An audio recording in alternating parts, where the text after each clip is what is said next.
En el pequeño pueblo de Summerfield, un tipo llamado Frank es encontrado muerto bajo extrañas circunstancias. El 3 de marzo se lleva a cabo su funeral y ahí nos enteramos que tenía un hijo, que será el protagonista de esta historia. Para que no haya confusiones, le llamaremos Anon.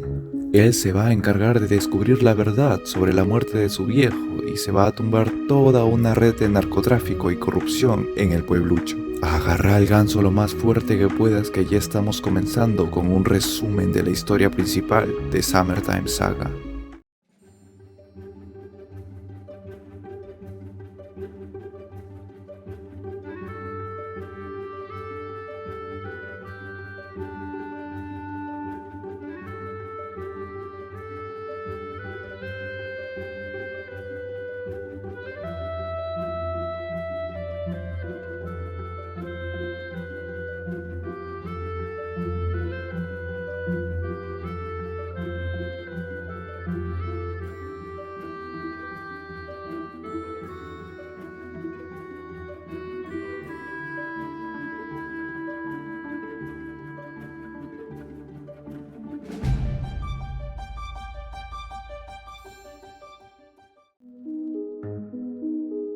Afortunadamente para Anon, una amiga cercana a su padre llamada Debbie le brinda un hogar para que viva con ella y con su hija Jenny. Y mientras que la primera lo trata como a un niño mimado, la segunda lo trata como la mierda misma y siempre le está tratando de sacar plata. Pero lo que ambas tienen en común es que parece que tienen mucho calor, porque siempre andan casi en pelotas por la casa.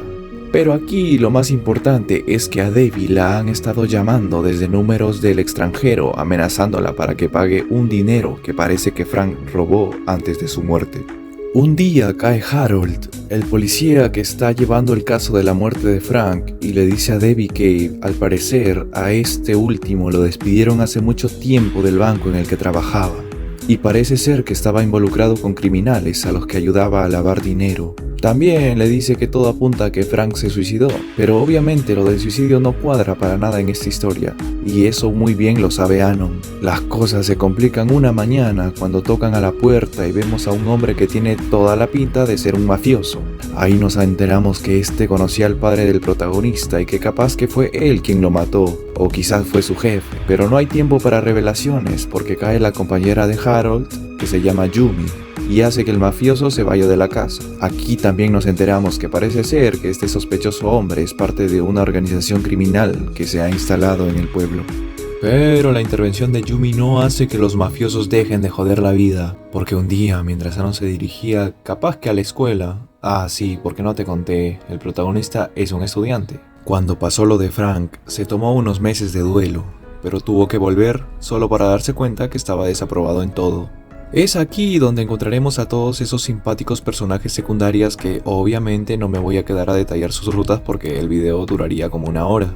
Así que, una vez que resuma la historia del juego, si quieres que te cuente una ruta en específico, coméntame cuál te gustaría ver primero. Y ya que estás ahí, no olvides darle un me gusta al video, suscribirte y seguirme en Twitter. Sigo. En la escuela el único importante podría ser Eddie, porque es el mejor amigo de Anon y lo va a acompañar en alguna que otra aventura. Aunque también rescato a Kevin, que es el que alienta al protagonista a entrenar en el gimnasio y que le recomienda tomar clases de Muay Thai con la copia del señor Miyagi, que aquí es un viejo con un raro gusto por la ropa interior. Bueno, capaz que Anon se iba a la escuela o al gimnasio o a la casa de Diane. Bueno, tampoco te conté eso. Resulta que para ahorrar dinero para la universidad, Debbie manda a Anon a casa de su amiga para que ayude con el jardín y pueda ganarse unos cuantos dólares. Ahora sí, Anon iba caminando de lo más tranqui cuando es interceptado por los mafiosos que le sacan toda la plata que tenía consigo. Un perfecto momento LATAM. Y ahí Dimitri le dice: te voy a romper una mano para advertirle a tu casera que yo no ando con rodeos. Elige la que más te guste. Pero cuando ya estaba todo perdido, llega la esperanza del protagonista y uno de los mejores personajes del juego, Tony, el pizzero local del pueblo y que se parece mucho a Mario. Él los va a espantar mostrándoles un tatuaje medio raro y nos va a aportar 3 cosas para el desarrollo de la trama. 1. Los mafiosos son rusos. 2. Parece que el jefe ruso se llama Raz. Y 3. Le da el trabajo como repartidor a Anon. Y hablando de este último, cuando regresa a casa le cuenta todo a Debbie y ella parece consternada porque al parecer les pagó $250,000 a los mafiosos que prestó del banco y dejó en garantía a su casa para que los mafiosos dejaran de atormentar a Jenny y a Anon. Pero obviamente eso no funcionó.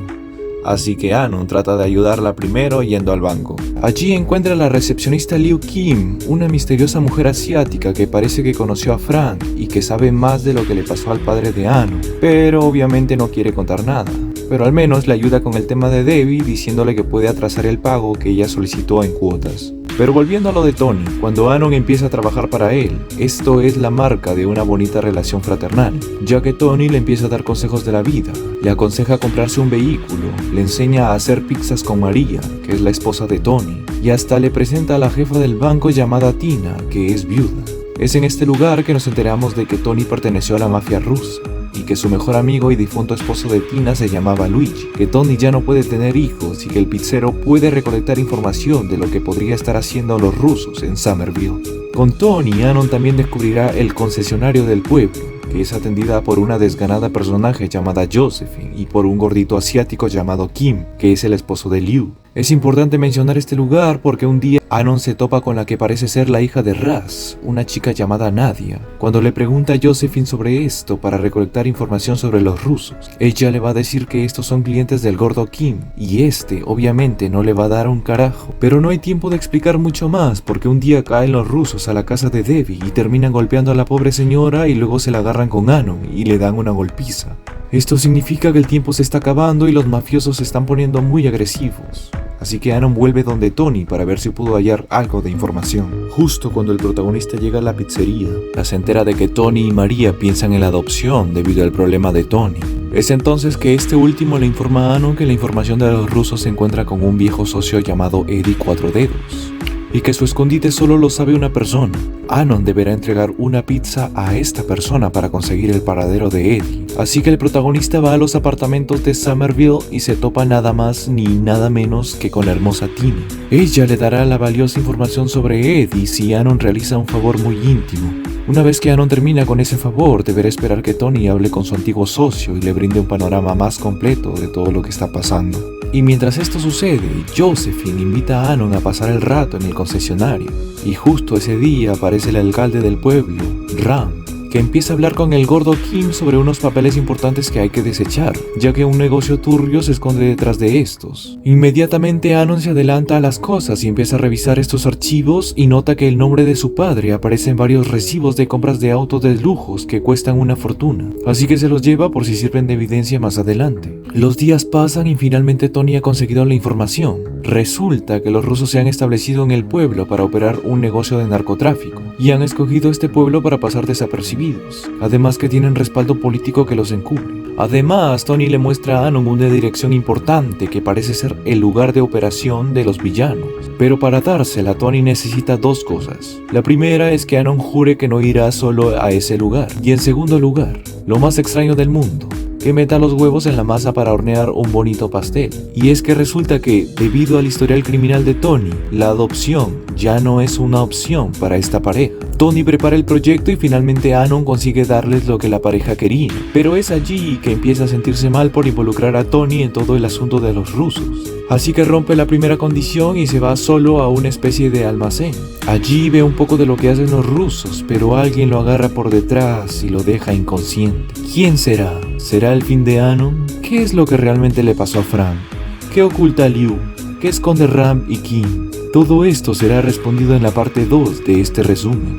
Si te gustó, no olvides apoyarme con un like, una suscribida y un follow en Twitter. Un beso en el siempre sucio.